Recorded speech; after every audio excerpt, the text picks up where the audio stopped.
Good morning and welcome to Living Local 15. I'm your host, Jessica Williams. Thank you so much for joining me today. It's time to grab a cup of joe and enjoy the show. First up, residents at Timbercrest Retirement Community join me in studio to give us a detailed look into what living in this community looks like, plus their experience. Then it's Mental Health Matters with Viking Psychiatry, and we are diving into the stigma associated with mental health. That and more happening now. Fashion, food, and fun. You're watching Living Local 15 with your host, Jessica Williams.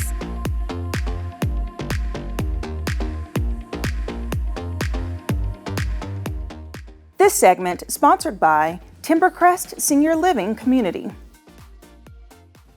Timbercrest Senior Living Community aims to help you get back to your best. They offer independent living, assisted living, rehab to home, memory services, and so much more. And joining me today is Dr. Charles and Betty Lyons, who are residents there at Timbercrest. Hello. Hi. Good morning. Good morning. Well, thank you for joining me. It's good to be here. Yes. Okay, so you both have lived at Timbercrest for going on a year. Right. Right. So kind of just start off by giving me your experience. What made you want to move into this residential facility? Well, we both we lived in a fairly large home and had a nice yard, and we both have health problems, health issues that kept us from really taking care of things the way we wanted to. And so we just thought it would be a good move for us. We actually went in to one of their open houses to look for another couple who are friends of ours who needed some assisted living. And so while we were there, we said, let's just look at the independent living homes or the apartments. And they also have what they call the neighborhood homes, which are duplexes. But we decided to go with one of the independent living apartments because if we probably with our health issues will need some assistance down the road. Yeah. So we've known other people that have lived there and been very happy there. So we were very impressed, weren't we, when we went to visit? Very much so. Yes. After we saw what was available, and we thought about it and prayed about it and talked to our family and came to the decision that it would be a good move for us. So Dr. Charles, tell me something that you really enjoy about the property, that you really enjoy just about the services that you get. Well, for one thing, we have a small dog, a pet, that's been with us for a number of years that we're sort of attached to, and that we were allowed to bring the dog with us. We have an apartment, lower level apartment with an outside door, and there's a nice grassy area and a wooded area, so we can go outside with the dog whenever need be, and we can go on walks outside by ourselves or with the dog if we choose to, and it's been very easy living in that apartment, and we're very happy to be where we are. Yes. There are trails, and they have pretty large woods, and so they're just in the process now of starting to make another trail to walk. Okay, yeah. And so you can walk or bike or whatever you need. And there's a lot of grounds, very pretty grounds, very, very well kept, that you can walk. And so we really appreciate that. Yeah, getting some fresh air. So talk to me about some of the other amenities that they offer around the property. Well, I had a knee replacement done 6 months ago, and they have physical therapy available right there. So we didn't have to go anywhere to have physical therapy. And as I recovered from that, they have an exercise room that I can go exercise my arms and legs and knees whenever I choose to easily. There's a room where we can play pool or ping pong. There's a very nice library, and also whatever your interests are, pretty much. There's something to do. And there's also a craft room and some ceramics. Yeah. They also have entertainment groups that come. several times a month, 2 or 3 usually. Just a variety of things that's offered either in the afternoon or evening. We have game nights, and that's fun, and you get to know people that way too. All different kinds of games that we can play. I would love to know about your moving in experience, because of course that's a big move from your home that you had. The first thing, if you've been married almost 60 years, yes, you have quite a bit of stuff. So you start with that, and your family wants some, not as much as you'd like them to take. And we found lots of other places of people that needed some furniture, or there's a lighthouse. We lived in Wabash, which was not that far away. Yeah. And so we donated things like that, and we decided what we wanted to take. And how did Timbercrest assist you in the move? Yeah, Timbercrest has an agreement with the local moving company. They came to our home to see what furniture and things we wanted to take with us, and measured everything. They assured us that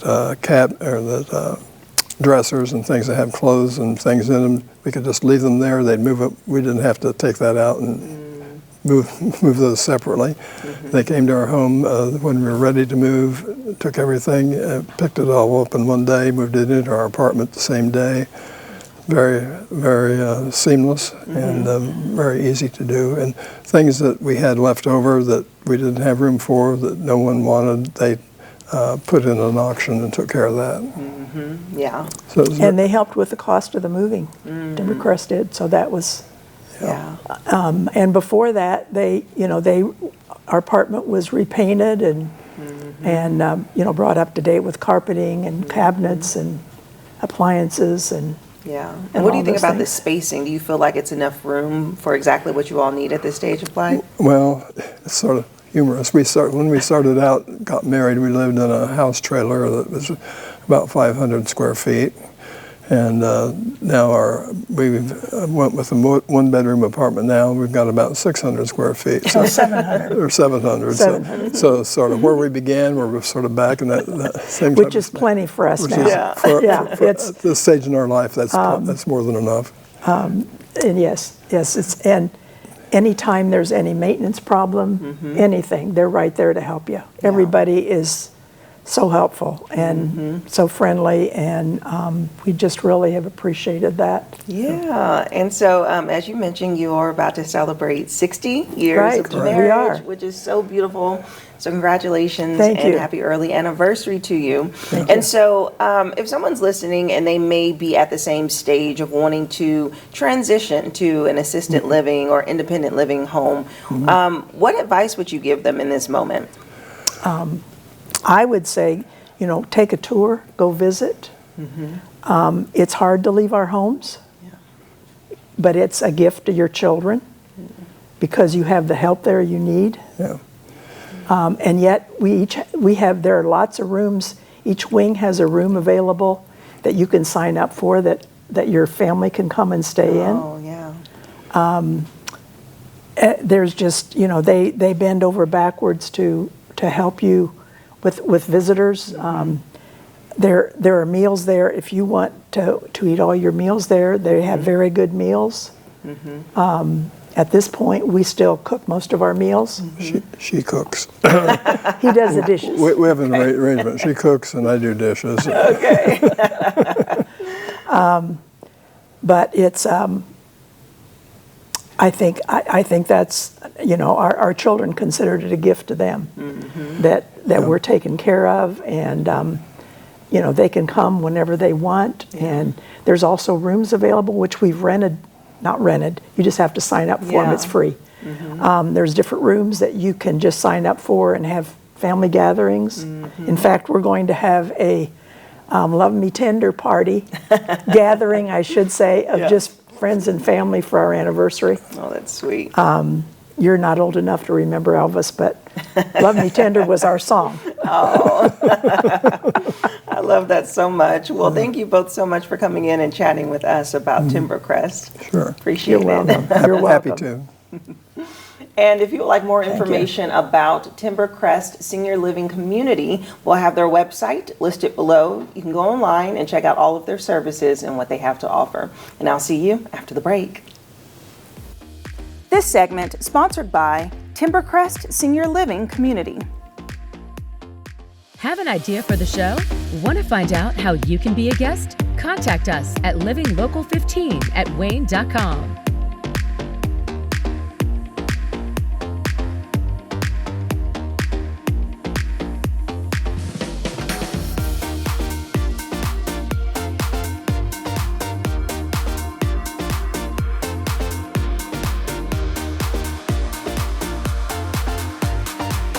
Enjoy fun in the sun on Living Local 15. Become a tourist in your own city. Visit your favorite spots and have some fun with me.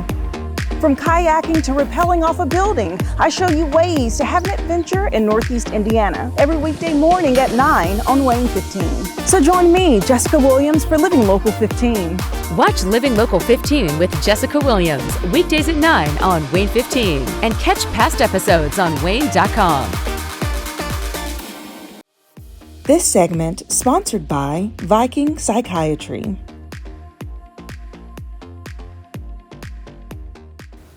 Welcome to Mental Health Matters with Viking Psychiatry, and I am continuing to speak with founder Sean Goddard about giving you the tools you need to support mental health.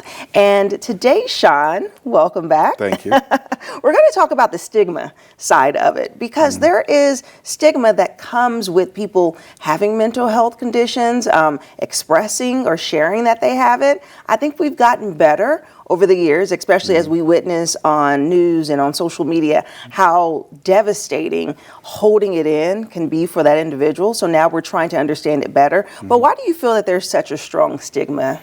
You know, a lot of it has to do with history. From the very beginning, mental health was looked as something being wrong with somebody, right? Somebody that needed to be locked away, right? Or finger pointed at, right? Or separated from everybody else because of what is going on with them, right? And so we also have cultural and societal implications that go along with that, right? Where there are beliefs handed down and people don't want to buck the beliefs, right? They don't want to be seen outside the norm. And so that plays a huge role. And I really think sometimes, not as much now as used to, but even media really, zeroed in on certain mental health issues or a certain situation that occurred, and people see the worst case scenarios, and then if you say, for example, bipolar, well, then that's a horrible thing to have, right? Because of that. And so it's a lot of the belief and understanding. But I do believe that one of the best things that came out of COVID and the lockdown was the understanding and the acceptance of mental health, and that treatment is needed. Yeah, it is, and you're right. I think how the visual looked for mental health is what was off-putting. It's like that person was labeled crazy or insane, or, if you have to talk to a therapist, you're cuckoo or something like that, instead of it's just like, I need help working through these thoughts or these life situations, a tragedy. And we saw the worst form of it progress. So someone can have a mental health issue that they've had, but then the execution or the action that they did lose their mind. Like when Britney Spears was like, banging, what's it called, the golf club, and she had her breaking point. And that's the thing, I think recognizing the stigma and talking about it earlier helps people not get to that breaking point as often. And so so through the stigma, it actually caused people not to seek help. So why is that? Because I think when it comes down to it is you don't want to be labeled, right? And you think that you're outside the norm, but really I would tell people that the norm is to struggle, right? 1 in 5 Americans suffer from depression. 1 in 5, right? And over 50% of the U.S. will go through some type of mental health crisis in their lifetime. Those are huge numbers, right? Those are numbers that show us what the normal is. When it comes to something like anxiety, over 40 million Americans suffer with anxiety every single year, right? These are large numbers. So these are this is not affecting, 1 in 100 or 1 in 200. This is affecting 1 in 5. And so that's what I love about this conversation with you and you having this facility specifically for mental health in Fort Wayne, because it's like people see it and it's tangible. I can touch it. I can call them. I could go in and learn about the variety of options that you provide. And also the fact that you're not a stranger to what you're helping people through, because you are very open about your personal struggles and how you found this whole body method to help. So let's talk about that in a sense of strategies and really ways that people can take dealing with mental health to get treatment or to help their friends and family to get treatment. Yeah, I think, when I came here to Fort Wayne, our mental health treatment options weren't great. And the sad thing is they haven't gotten better. Outside of what we offer at Viking Psychiatry, we've seen offices close, more barriers to care and those types of things. And so we're trying to break that down and allow more people to get treatment and treatment that helps immediately. But I think when it comes to the stigma, we each have to do an individual job at helping break that, right? And so encouraging people to get help, right? Because it used to be the opposite, right? Oh, you don't want to go there. You don't want to get that label. You don't want to get that diagnosis, right? It's going to cause problems. We want to avoid harmful phrases like it's all in your head, right? Right. It's not all in the head, right? And there's things that need to occur and things that need to change. Also, we have this opportunity now with the internet to be able to educate ourselves better beforehand and being able to educate about what's going on. And so if your friend, your partner, your whoever is struggling with something, you have an opportunity to go and research that and be able to better understand what they're going through. Right. And then I think one of the big things of like what we're doing today is speaking out against the stigma. Right. And speaking out against labeling. I think nowadays we tend to label so much stuff, and mental health needs to be one of the things that we're not labeling. It needs to be something that we're accepting and saying, what can we do to make things better? Yeah, and I think part of it, like you said, is being a non-judgmental, but then on the flip side, being transparent, and just, working it into a conversation. You're out and you're going to dinner with a friend and you're catching up and say, hey, how's your day been? And, it could be, oh, it's been a great day, but I was feeling some anxiety this morning because of X, Y, and Z.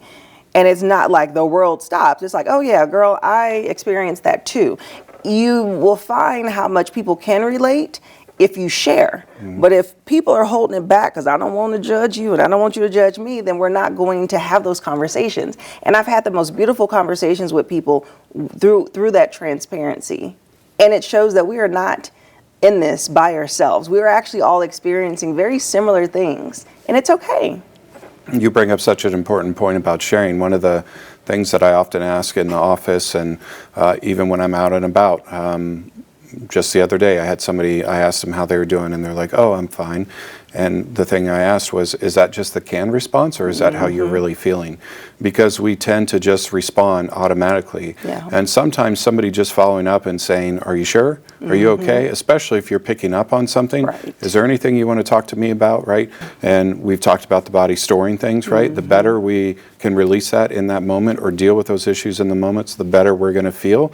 And that also reduces the stigma because we allow the people around us to know that it's okay to not be okay. Okay, right, exactly. And I love that. Yes, that question, I try to incorporate like how I think about how I'm actually doing. So if you're like, how are you doing? I'd be like, it's a day. This Friday feels like a Monday, or I got pinch a nerve today. It's okay to like just say what's wrong with you, and it doesn't have to be like sunshine and butterflies. I'm doing great. Sometimes we're not. Most times we're not. Some people are going to listen and other people aren't. So when you release with that beginning, well, I'm not really feeling that great today. Some people are just going to say, well, I'm sorry to hear that, and move on. But there are going to be people that are going to stop, they're going to care, and they're going to listen. And that's what we want more of. Yeah, I agree. More conversations like this. Absolutely. Well, thank you, Sean. Thank you. And if you would like more information about Viking Psychiatry, we'll have their website listed below, and I'll see you after the break. This segment sponsored by Viking Psychiatry. follow us on social media at Living Local 15.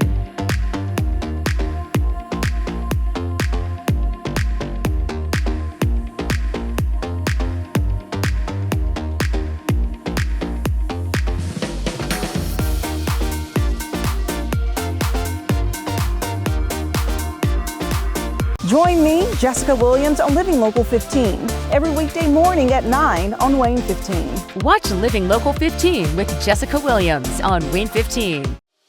Living Local 15, proudly driven by the Kelly Automotive Group.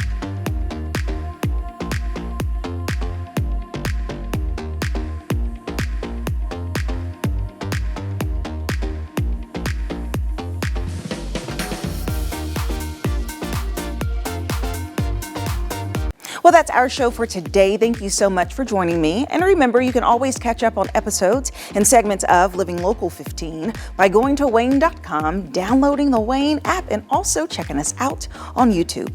And I'll leave you with this. It's never too late to live your best life, so start living it today. And I look forward to seeing you here tomorrow for Friday. Bye-bye.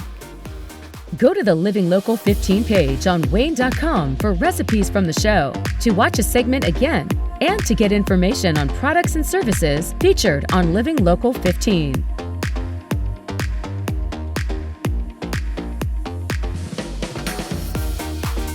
Content segments during today's Living Local 15 were paid for by these sponsors.